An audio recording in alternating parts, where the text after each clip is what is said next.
Hello, good morning. It's Monica from Life is Art, and this is the Saturday 10 a.m. technique at Explore Japan online crop, and we are going to be creating using an example or some inspiration from the Stampin' Up! Website.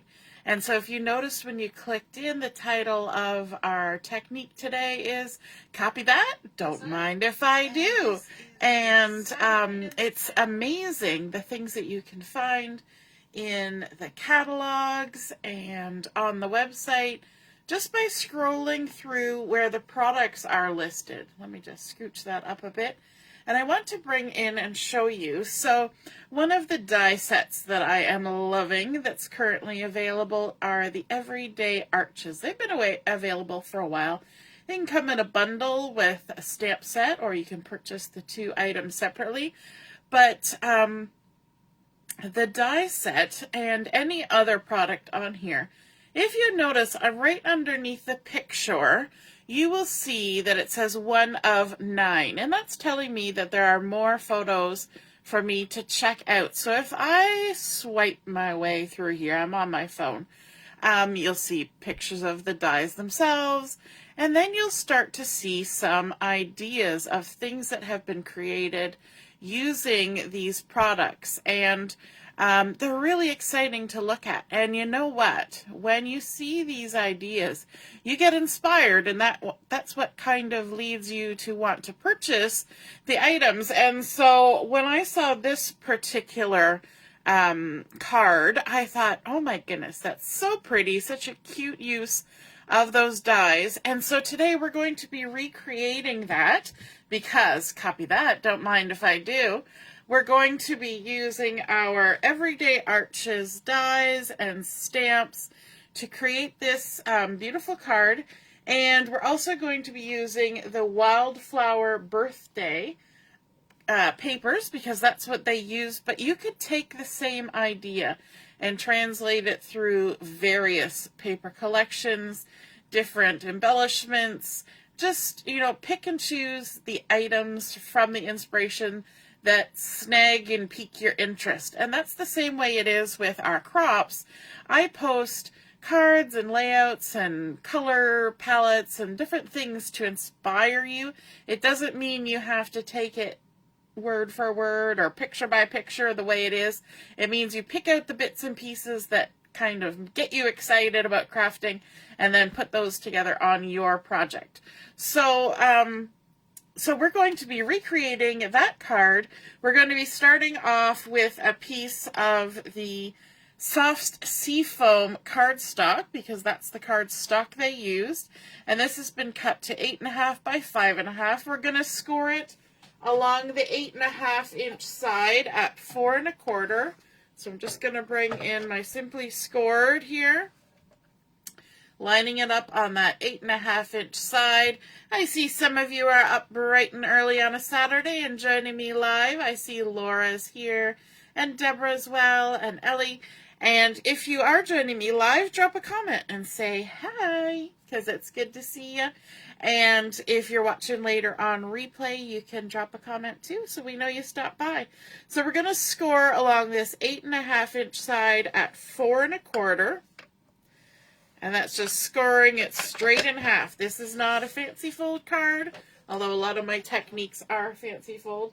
But this is just showing you how you can recreate the card from the catalog or from the website or off Pinterest or anywhere you might find inspiration. But you don't have to copy it exactly. Now, I was intrigued by the use of the arches in this. And so from the Everyday Arches dies, the size that you want to use is actually the second smallest. So not the smallest, but the next one up. And that will give you enough space to fit all 6 arches in there. And yes, there are 6 arches used on here. Now, just like on the website, I've got 2 cut out of this beautiful pattern. It's got that soft seafoam in it, a little bit of a dashed line creating a pattern. The die is cut out a beautiful arch shape with a flat bottom, and then it's got the dotted edging all the way around. So we're going to have 2 of those. And then from the example given, there were also 2 cut out of this gorgeous pink plaid. And so we've got those cut out. And then the other 2 that were in there were the stripe. Now, because I have used my papers quite a bit, I didn't have enough stripe to do this project. And so I substituted, and that's what I'm saying. You can take whatever papers you want and make this card your own. And so I chose these 2 from the available papers, and it's got the fun gold foiling on there. And I thought it was just a little bit more of a punchy pattern than the 2 that I had already picked, and I think that's a nice contrast. Sometimes you need to punch it up a little bit. And so what we're going to do is we're going to come in and kind of line them up and see where we want them to be. So we're going to just kind of see if we can't get them centered and line them up. Now I'm keeping the 2 patterns that I used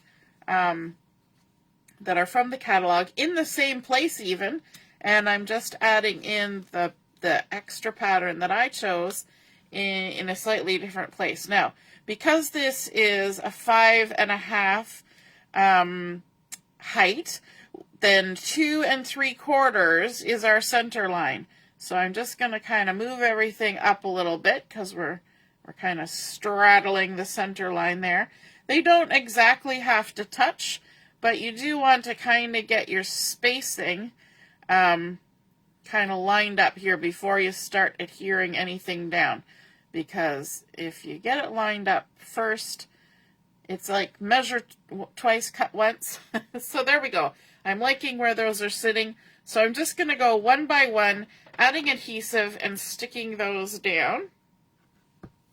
If you weren't planning on putting this in the mail, if you were hand delivering this, you may consider, instead of sticking these down flat, you may consider adding some dimensionals under these for some fun lift to the patterns. And that could be really fun as well. In the mail, that might cost you extra postage, and I know postage is getting a little pricey these days, so you may want to avoid too much extra dimension, because we are going to add some dimension with our sentiment and our embellishments. Now this card doesn't need oodles of embellishment, because we've already got sort of embellishing going on with these fun patterns, just because their shape's so lovely. And somebody who was looking at this commented that it looked almost like Band-Aids, and this would be kind of a fun get well card. I would just make sure that my 2 patterns lined up with each other so it looked like a Band-Aid, and that would be kind of fun too. You never know what might spark in your mind when you look at things, right? Oh my goodness, I have a mosquito buzzing in my ear. The door must have been, oh, it was open last night after dark, and a mosquito has now come in my craft room. So if you see a mosquito fly past in the video, that's what it is. Or if you see me swatting off to the side, you'll know why. It's because there's, you know how when you're in a quiet space and then you hear a mosquito, I don't know if you're all familiar with mosquitoes, but we have a lot of mosquitoes in Canada. And you hear that bzzz, and you're like, oh no, mosquito, because you're like, I do not want to get a mosquito bite. So itchy. And I have managed to avoid it thus far in the warm weather. So I would like to continue avoiding that. So if you see any flailing about, that's what's happening. I'm trying to shoo away a mosquito. Alrighty. I love these patterns. They're very pretty. I've actually gone through 2 packs of this particular designer series paper with the, it comes with a die cut sheet as well, and a cut apart sheet, and I have done lots of fun projects with this. So it's definitely one that has some really fun soft colors. I think they were great for spring, great for fall, or not fall, great for spring and summer, and basically any occasion. I mean, it's called Wildflower Birthday, but it doesn't have to be for birthday, that's for sure.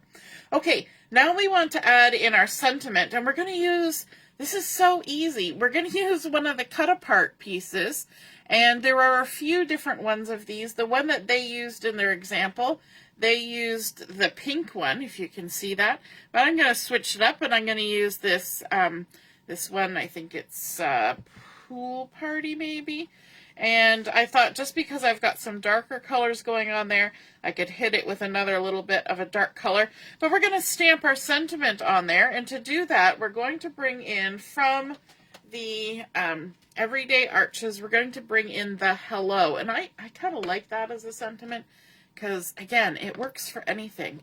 And, you know, it's just a fun little Happy Mail sentiment. I used it quite a few times. We're going to use some blueberry Bushel ink for this because that's what was used in the example. So we're going to ink up our hello, and I'm going to come close to my face, but we're going to stamp over on the left side of this nice little sentiment die cut, or not die cut, fussy cut out.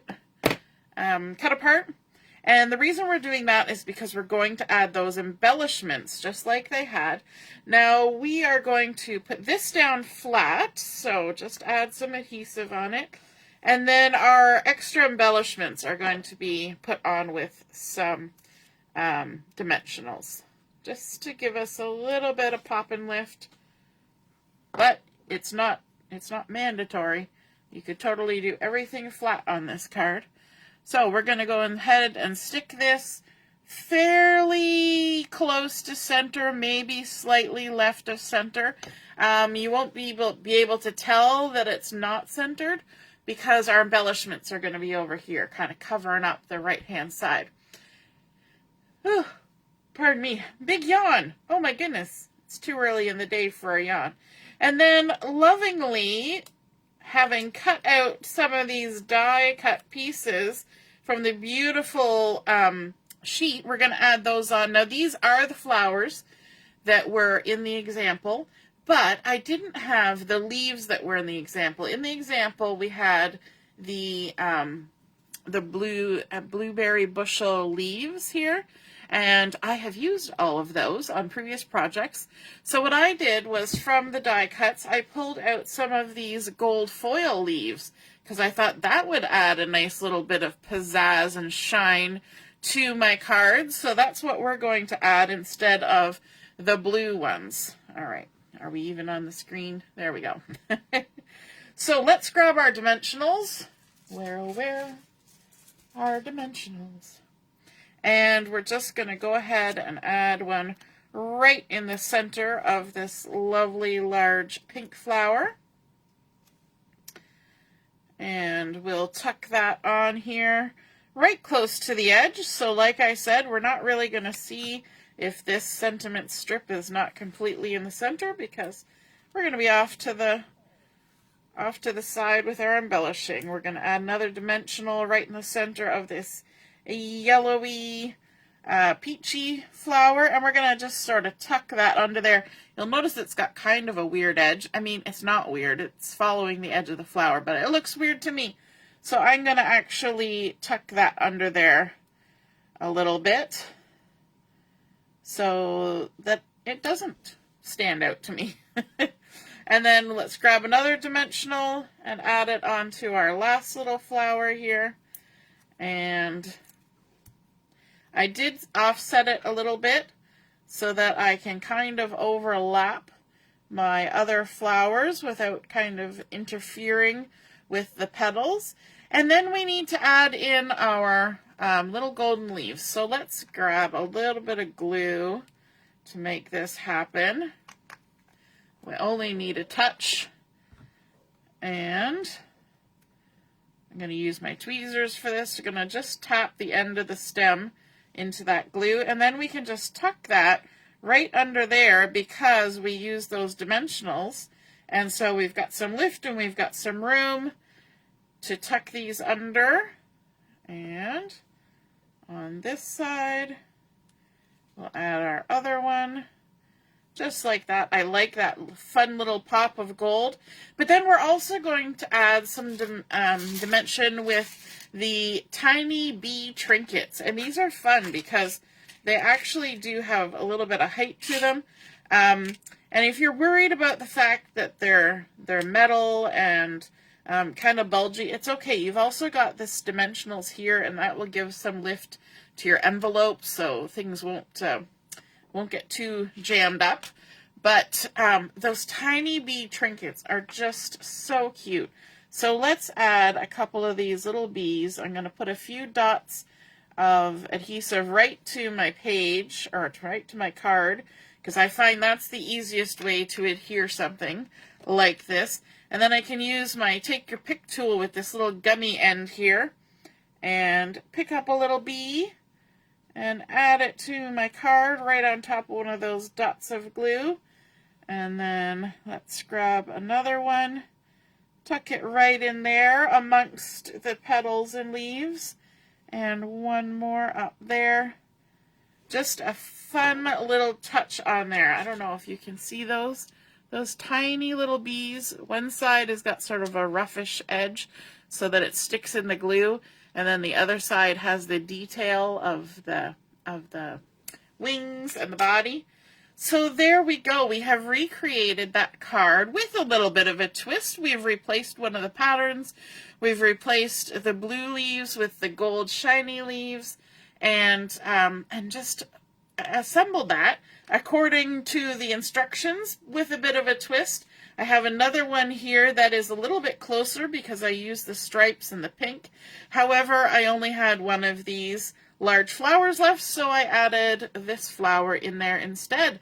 And so you can kind of mix and match and play, and I think this would be even fun using Christmas pattern papers and those arches, and putting some Christmas greenery on there and a nice little sentiment. I think it's a really versatile pattern. So I hope you guys enjoyed seeing this come together from what we saw online. And I know you what, guys. I know you guys. You guys look on Pinterest and you look at all sorts of places for inspiration.